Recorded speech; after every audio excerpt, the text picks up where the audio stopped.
পরিবেশন করা হয়েছে।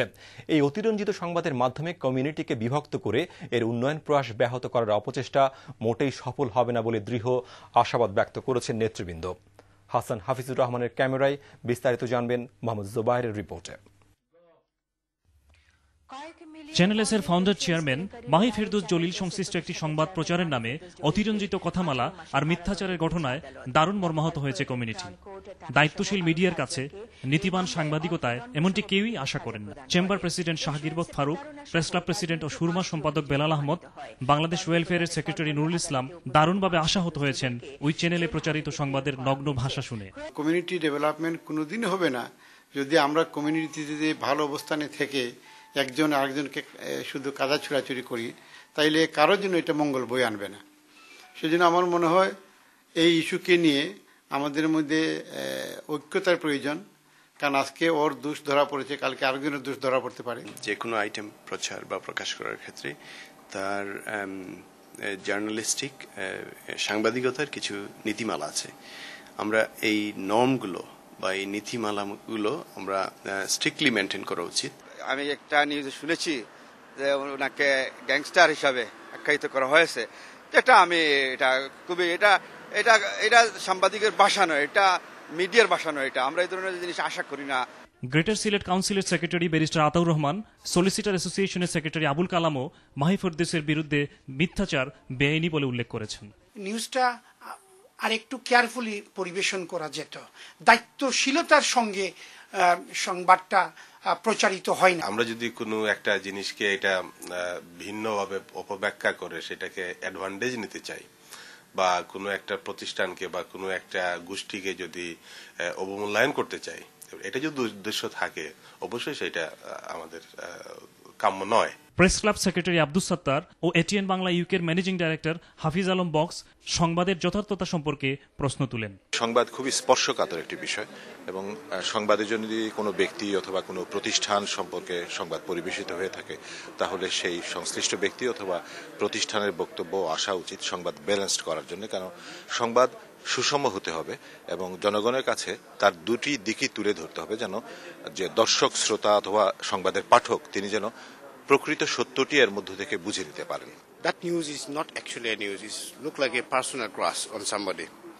And I don't think personally that Mahi Fairouz Jalil has done anything against Bangla TV. Maybe he has done some sort of business policy, but if it hampered Bangla TV itself, it's not his problem. Right? So therefore I don't think the news he's broadcasting now is too personal, and this is not a news. Jamiatul উম্মার principal Abdur Rahman Al Madani ও charity worker barrister Rezwan Hossain বললেন, কমিউনিটির জন্য channel S এর অনন্য ভূমিকার কথা। ইসলাম channel তো আর এটা না, এটা কমিউনিটি চ্যানেল।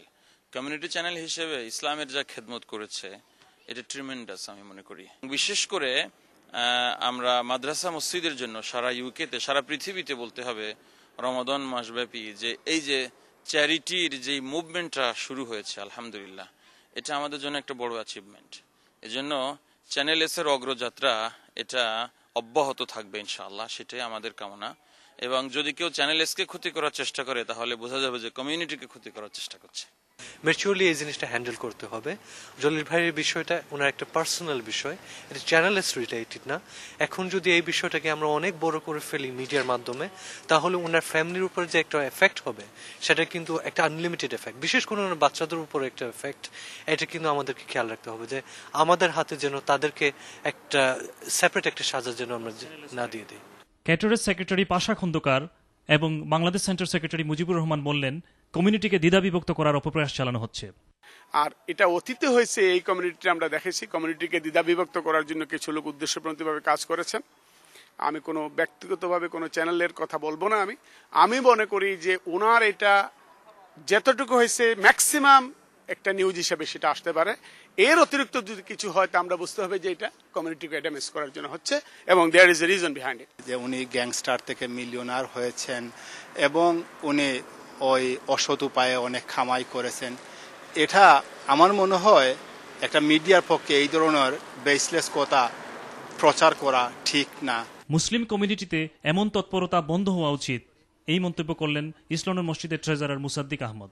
একজনকে দোষী সাব্যস্ত করা হয়েছে, এতটুকু বলা উচিত কিন্তু একজন মুসলমান হিসেবে কোনো নিউজকে অতিরঞ্জিত করা, তার সাথে আরো লাগায়ে মানে জট লাগায়ে তার সাথে আরো মশলা দিয়ে তাকে চাকচিক করে লেখা মানুষকে বিখার জন্য এটা খুবই অন্যায় এবং ইসলামের দৃষ্টিকোণ থেকে এটা খুবই খারাপ। নতুন দিন সম্পাদক মুহিব চৌধুরী বললেন, এমন সংবাদ হিংসা বিদ্বেষেরই মতো।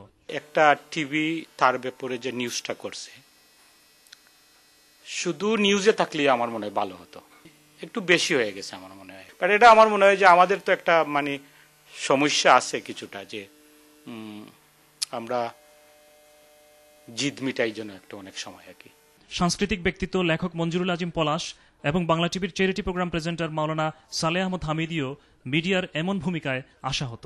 মিডিয়ার সাথে যারা সংশ্লিষ্ট তাদের অতিরিক্ত একটা দায়িত্ব থাকে সবসময়। প্রথমত যে ওই মিডিয়াকে তারা নিজেরাই যাতে ভিউজ না করেন, এবং সেটা করার কিন্তু একটা সুযোগ থাকে যেহেতু মিডিয়াটা নিজের নিয়ন্ত্রণে থাকে, এবং এই সুযোগটাকে যে যতটুকু নিয়ন্ত্রণ করতে পারে, যে যতটুকু পরিমিত থাকে, সেই কিন্তু তত সফল। আমরা কিন্তু বিবিসিকেও মাঝে মাঝে দেখি যে নিজেদের ক্রিটিকের ভূমিকায় নিজেরা আবির্ভূত হতে। এটা কিন্তু মিডিয়া আজকে সেই জায়গায় চলে গেছে যে নিজেদের ক্রিটিসিজম নিজেরা করছে, আর অন্যের ক্রিটিসিজম করতে গেলে তখন তো আরো বেশি দায়িত্ব সচেতন মিডিয়াকে থাকতে হয়, এবং সেটা খুব প্রপারলি করতে হয়। এমন কোনো মানুষ নেই যে তার দোষ নেই, দোষে গুণেই মানুষ। এই জন্য আমি সকলের কাছে অনুরোধ করব, একজন মানুষ যদি কোনো দোষ করে, কোনো অপরাধ করে ফেলে, সেটাকে যেন আমরা ডেকে রাখি, তার গুণগুলা যেন আমরা দেখি। আর ওই চ্যানেলের মিথ্যাচারে দারুণ ক্ষুব্ধ হয়েছেন ভয়েস ফর জাস্টিস নেতা কেম আবু তাহের চৌধুরী। একজন বিশিষ্ট ব্যবসায়ী চ্যানেলের ফাউন্ডার চেয়ারম্যানের সাজা হয়েছে, এটাকে কেন্দ্র করে যেভাবে এটাকে এই ব্যাপকভাবে তার বিরুদ্ধে যেভাবে গ্যাংস্টার বলে এবং তাকে বিভিন্ন তার চরিত্র হন্যতে চেষ্টা করা হচ্ছে, সেটা অত্যন্ত নিন্দনীয়। আমি এই ধরনের এই যে চর্চা, যেটা যে কারো কোনো সাজা হলে কোনো কারণে তার যে সমস্ত তার ভালো কর্মকে আপনি শেষ করে দিবেন বা তার যত মহৎ কর্মকে ধ্বংস করে দেওয়ার যে চেষ্টা চালাবেন, সেটা ঠিক নয় বলে আমি মনে করি। Mohammad Zubair, channel S news, London.